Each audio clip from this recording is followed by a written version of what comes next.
In this video, I'm going to review Moorish architecture that is found around the world, of both examples that are still standing and in use today, and examples that are no longer in existence. Most of the information presented in this video comes from research I have already done. I'm going to start at the Alhambra in Granada, Spain, considered to be one of the finest examples of Moorish architecture in Europe. My name is Michelle Gibson. The Alhambra in Granada, Spain is a palace and fortress complex, the construction of which was said to have begun in 1238 by Muhammad I ibn al-Ammar, the first Nasrid emir, and the last Muslim dynasty in Spain, ending with the fall of Granada under the last Nasrid emir, Muhammad XII, surrendering all lands to Queen Isabel I of Castile and King Ferdinand of Aragon. In our historical narrative, the Moors ruled Spain from 711 AD to 1492 AD, and is the only time period that the Moors were acknowledged to have a historical presence. The Alhambra's name is derived from Arabic words meaning the red one, or the red fortress, in reference to the reddish hue of its walls. The Comares Palace is the most important palace of the Alhambra and was the residence of the ruler. These two photos show the decor of what is called the Gilded Room in the Comares Palace. And here is a comparison of examples of the same design pattern found in Alhambra art on the left, a carved wooden relief in the Coricancha in Cusco, Peru in the middle, and in the central window in the front of the Central Synagogue of New York on the right. This is the Court of the Lions, the main courtyard of the Alhambra's Palace of the Lions, with a 1910 photo and what it looks like today. It certainly appears that there used to be a dome here that is no more. Okay, so with Spain's acknowledged Moorish past, let's take a look at other places around the world with similar architecture. Delhi, India also has a red fort. It served as the main residence of the Mughal emperors. Its construction was said to have been commissioned by the Mughal Emperor Shah Jahan in 1638, and its design was credited to architect Ustad Ahmed Lahori. The architect who also got the credit for the Taj Mahal, which has a nice lunar alignment every full moon, also said to have been commissioned by Shah Jahan. I am struck by the similarity in appearance of the Taj Mahal in Agra, India, and the Hui Mosque in Yinchuan, China. We are told the Scots baronial and Moorish revival styles had been introduced on the Crimean Peninsula in the Black Sea region in the 1820s by British architect Edward Bloor. Bloor was also said to not have any formal training in architecture. His training was in antiquarian draftsmanship. Bloor was credited with the design of the Vorontsov Palace in Alupka, Crimea, said to have been built between 1828 and 1846. Here's a comparison of more architecture on the grounds of the Vorontsov Palace in the Crimea on the left, and the Jama Masjid Mosque in Delhi, India on the right, also said to have been built by the Mughal Emperor Shah Jahan between 1650 and 1656. This is a photo of the historical Alhambra Theater in El Paso, Texas, with its ornate and intricately designed facade, just like what we see at the Alhambra in Spain. This is the inside of the Mabel Tainter Memorial Theater in Menominee, Wisconsin, said to have been built in 1889 by Andrew and Bertha Tainter as a memorial for their daughter Mabel, who passed away from a ruptured appendix in 1886. It has the same kind of intricate design patterns. The historic Granada Theater in downtown The Dalles, Oregon, is still in use as a theater today. It was said to have been built in the Moorish revival style between 1929 and its opening in 1930, and is famous for having been the first theater west of the Mississippi to show a talkie. This is the Alhambra Theater in Bradford, England, said to have been built starting in 1913 and opening in 1914. The architects credited with it, Chadwick and Watson, were said to have described it as English Renaissance of the Georgian period. Speaking of the Georgian period, Architect John Nash was given credit for the design of the Royal Pavilion at Brighton Beach. It was said to have been commissioned by the Prince Regent George as a seaside resort, with construction starting in 1787 and completed in 1823. The style is described as Indo-Saracenic. Saracen is an older term in England referring to Arabs or Muslims, as well as megalithic stones. These are also called Saracen stones. This is the Fox Theater in Atlanta. It was said to have been built originally to become a large shrine temple, but the $2.75 million project exceeded their budget. So the project was said to have been leased to movie mogul William Fox. The Fox Theater opened in 1929, 2 months after the stock market crash and the beginning of the Great Depression. The theater closed 125 weeks after it opened. New owners acquired it, Paramount Pictures and Georgia-based Lucas and Jenkins, after the mortgage was foreclosed in 1932. The Altria Theater is located at the southwest corner of Monroe Park in Richmond, Virginia. We are told that it was built between 1925 and 1927. Formerly known as the Mosque and the Landmark Theater, it was said to have been built for the Shriners of the Akka Temple Shrine. The Elsinore Theater first opened in Salem, Oregon in 1926, with the owner George Guthrie enlisting, we are told, the architectural firm of Lawrence and Holford to design the building in the Tudor Gothic style meant to resemble the city of Elsinore from Shakespeare's play Hamlet. Said to have originally been designed for live performances and silent films, in 1929 the owner leased the theater to Fox West Coast Theaters and then a year later to Warner Brother Theaters, which ran it as a movie theater until 1951. It began a general decline starting in the 1950s into a second-run movie theater and was set to be demolished in 1980, but was saved by a grassroots effort, and over time, massive restoration was undertaken to restore the Elsinore to its former grandeur. The Missouri Theater building in St. Joseph was said to have been designed by the Bowler brothers of Kansas City, Missouri, in the atmospheric style, using a combination of Art Deco and Moorish detailing, and completed in 1927. The Bowler brothers, Carl Heinrich and Robert Otto, were credited with the design of almost 100 classic theaters in the Midwestern United States in the first half of the 20th century. This next building is in Tulsa, Oklahoma. Originally called the Minx Adams Building, it still stands today as the Adams Apartments. It was said to have been built between 1927 and 1928 as a hotel intended to attract businessmen for the burgeoning Oklahoma oil industry. The old Akdar Temple movie theater in Tulsa was said to have been built around 1922 and demolished in 1971. Here's an old postcard depicting the bomb building in Oklahoma City. It was raised in 1973, supposedly as part of an urban renewal project. In its day, the bomb building was compared to the Doge's Palace in Venice, shown here. Here are two Moorish-looking old hotels that used to be in Atlantic City, New Jersey. The Marlborough Blenheim Hotel, which was said to have been built between 1902 and 1906 and demolished in October of 1978. And the Windsor Hotel, about which I can't find any information to speak of, but presumably long gone like the others. The Hotel Galvez, a luxury hotel and spa, remains standing as the only historic beachfront hotel on the Gulf Coast of Texas, said to have been built starting in 1910 by the architectural firm of Morin and Russell in Mission Spanish Revival style, and first opened for business in 1911. Like, for example, Galveston's historic beach hotel, said to have been built in 1882 by Nicholas J. Clayton, a prominent Victorian-era architect in Galveston. The historic beach hotel didn't even make it to the 1900 hurricane, as it was destroyed by a mysterious fire in 1898. The Ashbel Smith Building in Galveston, also known as Old Red, was also said to have been credited to architect Nicholas J. Clayton, and was built in 1891. It was the first University of Texas medical system building. The West Bowden Springs Hotel in French Lick, Indiana, at one time called the Eighth Wonder of the World, has a dome and atrium that spans 200 feet or 61 meters.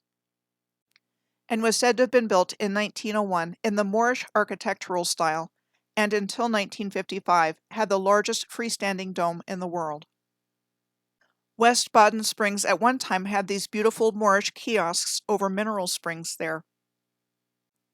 This postcard circa 1910 shows the Moorish-looking bandstand at Druid Hill Park in Baltimore, which was demolished in the 1950s.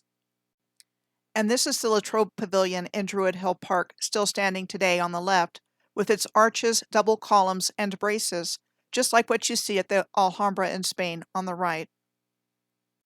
This structure is located at the southeast corner of Druid Lake in Baltimore and is called the Moorish Tower, but said to have been designed and built by George Frederick in 1870. The tower has marble walls, and the entrance was sealed at some point in the 1900s, so entry is no longer possible. The Moorish kiosk in Mexico City has an interesting story. The person who gets the credit for its existence was a Mexican engineer named José Ramón Ibarola. He was said to have designed it to represent Mexico in the New Orleans International Expo in 1884 and 1885. We are told it was transported there as well as to the St. Louis, Missouri Fair in 1904, and then subsequently came back to Mexico. How is my question? This is an illustration of the buildings with Moorish design features that were said to have been built specifically for the 1908 Franco-British exhibition in London's White City.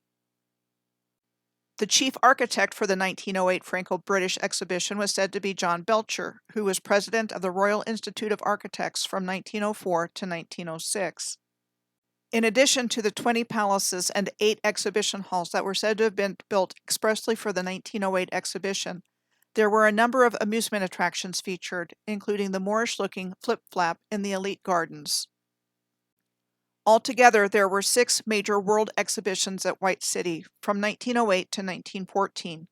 After the last exhibition, London's once grand White City was said to have fallen into disuse and disrepair, and demolished in 1937 to make way for a housing estate. The Antwerp Zoo in Belgium is one of the oldest in the world, as it was established on July 21st of 1842. The following is some of the architecture featured at the Antwerp Zoo.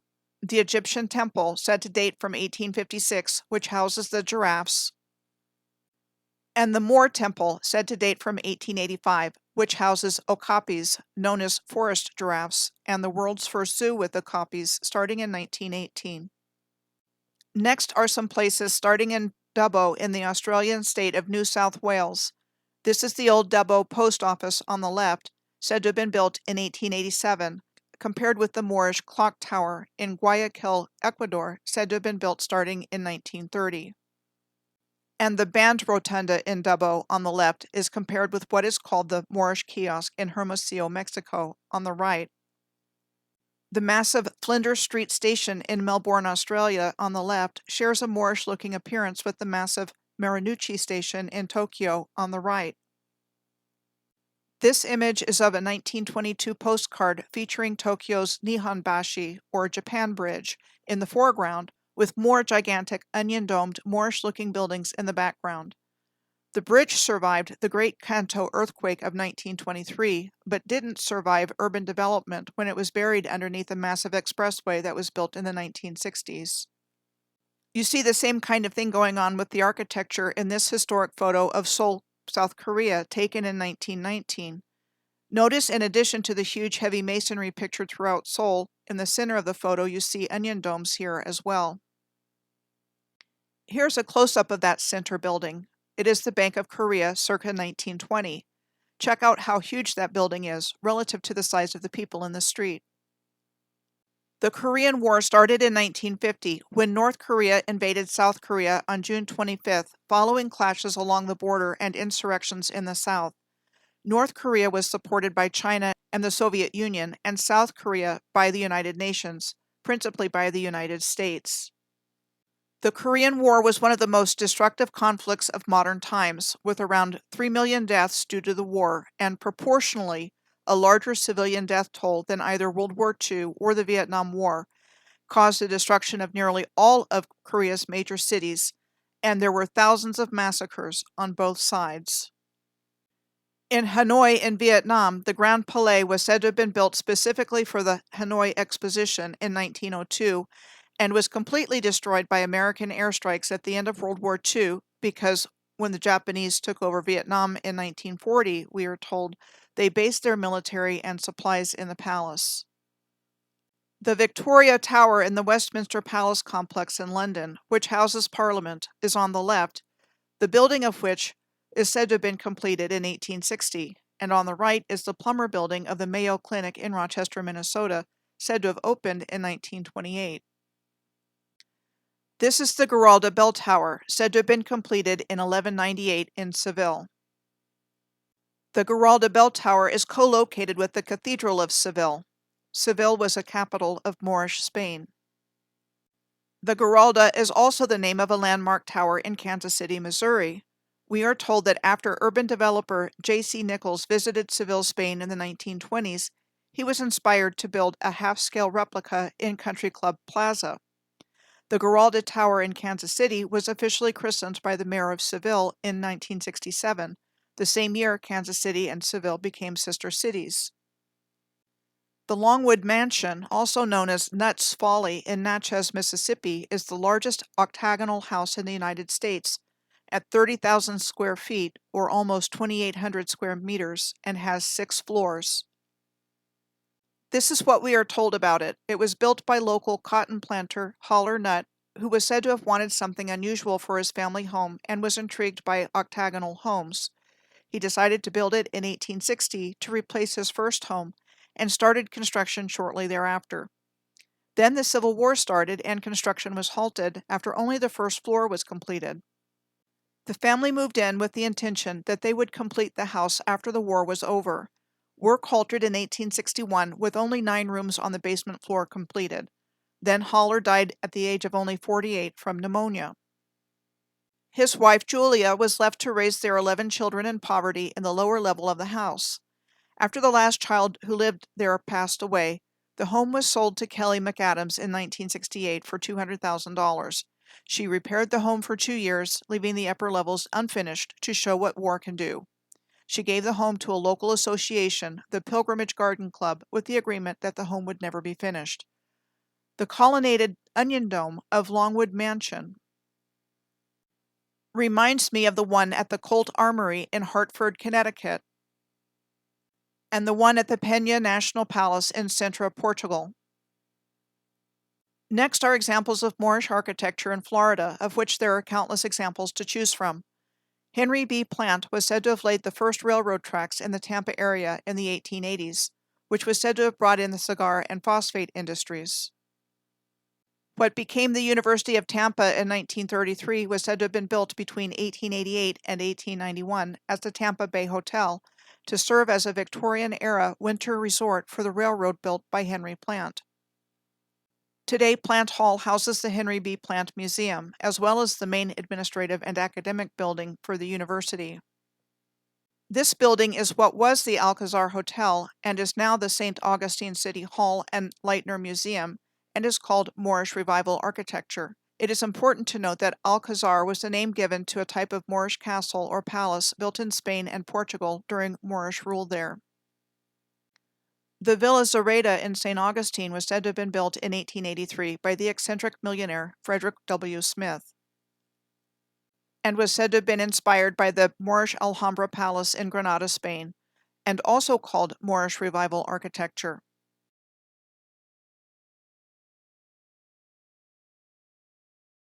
The Castle Warden Hotel in St. Augustine was said to have been built in 1887.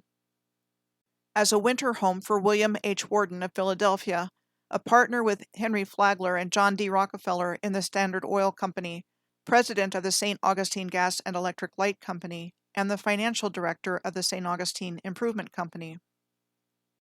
It has served as a Ripley's Believe It or Not museum since 1950.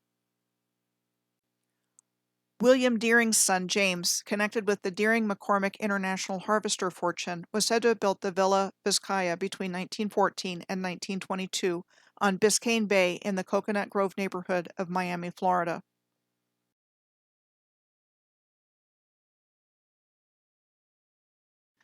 Now here's the thing. The Moors do not even get credit for their own architecture because they weren't supposed to be there. Their civilization was removed from our collective memory.